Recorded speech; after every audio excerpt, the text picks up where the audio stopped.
Esta experiencia es increíble. Poder estar tan cerca del Curiosity rover. Este no es exactamente el que está en Marte, obviamente, pero es básicamente idéntico. Estoy aquí en el Jet Propulsion Lab en Pasadena, California. No sé cómo llegamos aquí, pero es genial. Este es el centro de la NASA, famoso por construir cosas como el Mars Rover, las sondas espaciales y por rescatar a Matt Damon del planeta rojo. Deben estar bastante cansados de responder preguntas sobre The Martian. Sí. Él es el científico de proyectos Ken Furley. Hablé con él sobre la vida en Marte. Es uno de los muchos científicos trabajando en la primera misión de la NASA en 40 años, diseñada específicamente para buscar vida en otro planeta. Se llama Mars 2020. Si hubiese vida en Marte, ¿no la habríamos encontrado ya? No lo habríamos encontrado aún. Pero hemos buscado. Existieron varias misiones como el Viking Lander, Curiosity, por ejemplo. Parte del problema es que ni siquiera estamos seguros de lo que buscamos. La vida en Marte puede haber sido completamente distinta de la vida en la Tierra. Misiones recientes, como la Curiosity o la de los rovers de exploración, buscaron y encontraron evidencia de agua, un elemento esencial para la vida. Seguimos al agua, dónde estaba y cuándo hubo agua, y así podemos buscar habitabilidad, buscar lugares que pudieran haber permitido la vida. Ahora sabemos lo suficiente para buscar vida antigua, en lugar de buscar en la superficie actual de Marte.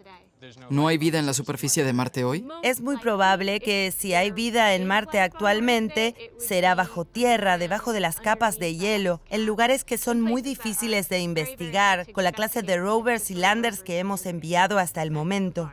¿Entonces hablamos de topos o marmotas? Son topos bacterianos microscópicos. No son topos de verdad. Estamos buscando lo que llamamos biohuellas. Son patrones o sustancias en las rocas que solo pueden haber sido creadas por vida. Para encontrar esas biohuellas, el rover 2020 necesitará tecnología de última generación desarrolladas aquí en el JPL. Pero para una prueba concreta de vida necesitarán muestras de perforación. Necesitamos obtener un núcleo del tamaño aproximado de un pedazo de tiza. Recolectaremos 37 tubos como estos que serán depositados en la superficie de Marte para un posible retorno. Mars 2020 es diferente a las misiones anteriores porque ahora la NASA tendrá que traer esas muestras de vuelta a la Tierra para examinarlas en busca de evidencias de vida. Si son traídas de vuelta a la Tierra, seremos capaces de usar toda clase de técnicas diferentes, muchas de las cuales no han sido inventadas aún porque nadie ha tenido que responder esa pregunta todavía. Entonces, para encontrar vida tendremos que traer esas muestras desde Marte, algo que nunca se ha hecho antes, y examinar esas muestras con técnicas que no han sido inventadas todavía. Así que tuve que preguntar, ¿cuáles crees que son las posibilidades de encontrar vida? Yo diría que son muy pocas porque prefiero ser escéptico. De todas formas, aprenderemos sobre cómo era el sistema solar en sus comienzos. Y ese es el mismo entorno, el mismo sistema solar en el que se encontraba la Tierra cuando la vida evolucionaba. Si quisiéramos comprender el origen de la vida en la Tierra, porque es el único lugar en el que sabemos que hay vida, las rocas que registraron eso han desaparecido todas. De cierto modo, al mirar a Marte es como tener una versión de la Tierra congelada en el tiempo, más o menos cuando la vida habría aparecido. Creo que es la manera más interesante de verlo. Es increíble lo que está sucediendo aquí. Están tan lejos de cualquier otra cosa como... ¿Qué estás haciendo tú hoy? ¿Estás en tu escritorio trabajando en tu computadora? Ok. Ellos están trabajando en una asombrosa máquina para el espacio exterior para intentar descubrir vida en Marte.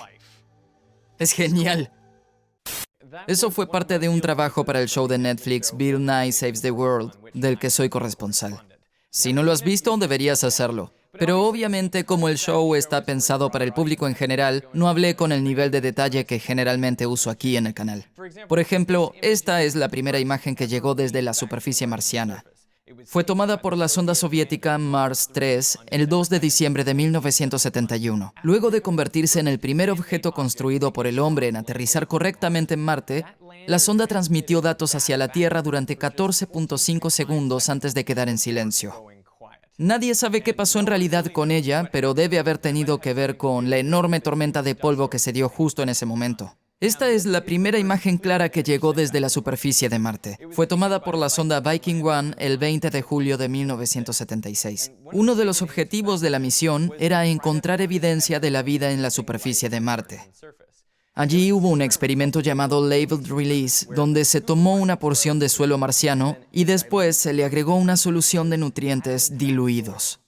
Pero en esos nutrientes estaba el átomo radioactivo carbono 14. La idea era que para detectar gases alrededor del suelo, si se detecta dióxido de carbono radioactivo, sabremos que los nutrientes fueron rotos por algo en esa muestra de suelo, presuntamente algo vivo. Lo importante de este experimento fue que tuvo un resultado positivo. Hubo otros intentos de detectar vida de otras maneras, pero no lograron nada, excepto por este, que detectó dióxido de carbono radioactivo. Y lo que es todavía más impresionante es que el Viking 2 realizó los mismos experimentos después del Viking 1 y también obtuvo un resultado positivo, así que las cosas parecían prometedoras. Pero una semana después realizaron nuevamente el experimento agregando un poco más de nutrientes al suelo para ver si obtenían más CO2. Pero no lo lograron. No había liberación adicional de CO2. Entonces, basados en esos resultados negativos de este y otros experimentos, la mayoría de los científicos concluyeron que no existe vida en la superficie de Marte en la actualidad. Entonces, ¿cómo se produjo el CO2 en primer lugar? Bien, los químicos sospechan que en el suelo marciano existen sustancias muy oxidantes, como los percloratos, y que reaccionaron con los nutrientes produciendo el CO2 inicial. Pero, una vez que estos químicos se consumen, ya no tienen nada con qué reaccionar. Por eso no tuvimos CO2 la siguiente vez que se introdujeron los nutrientes. Esta historia muestra que es muy difícil la búsqueda de vida usando solo instrumentos remotos. Por eso, para Marte 2020 van a tomar muestras de rocas que deberían regresar a la Tierra si logran conseguir el presupuesto para que otra misión los vaya a buscar. Pero el explorador que van a enviar en 2020 tendrá también nuevas herramientas a bordo que le permitirán observar las rocas más detalladamente. Una herramienta llamada Pixel usará espectroscopía de rayos X para intentar detectar elementos químicos con una resolución espacial del tamaño de un grano de sal. Buscarán estructuras de capas similares a los estromatolitos encontrados aquí en la Tierra. Son depósitos de minerales que son construidos por miles de millones de pequeños organismos. Entonces, en esta ocasión, no buscarán fósiles o evidencia de microbios diminutos. Buscarán estructuras que podrían haberse producido, estructuras de capas. Así supimos sobre la vida más antigua en la Tierra, por lo que es lógico pensar que así es como encontraremos vida en Marte. Y el trabajo de encontrar evidencia de vida en el pasado o en la actualidad de Marte se dificulta aún más con la protección planetaria. Este principio dice que no debemos introducir ninguna forma de vida terrestre en los lugares que estamos estudiando. Lo cual es completamente comprensible, ya que el peor descubrimiento de vida que podríamos hacer en Marte sería el de la vida que nosotros mismos introdujimos allí con nuestra nave espacial.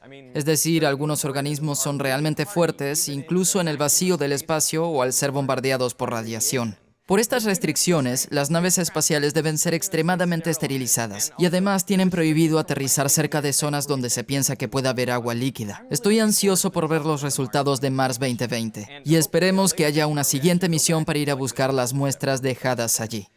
Pero lo que me impactó de la entrevista con Kim Farley fue cuando dijo que Marte es como una cápsula del tiempo de las rocas que tenía la Tierra cuando la vida evolucionó aquí. Es algo en lo que nunca había pensado antes, pero por supuesto, a causa de las placas tectónicas y del clima que debe haber tenido la Tierra, no tenemos registros de las rocas de cuando la vida estaba desarrollándose en este planeta. Eso hace a Marte un lugar realmente bueno para buscar no solo formas de vida, sino también para entender cómo podría haber comenzado la vida en la Tierra.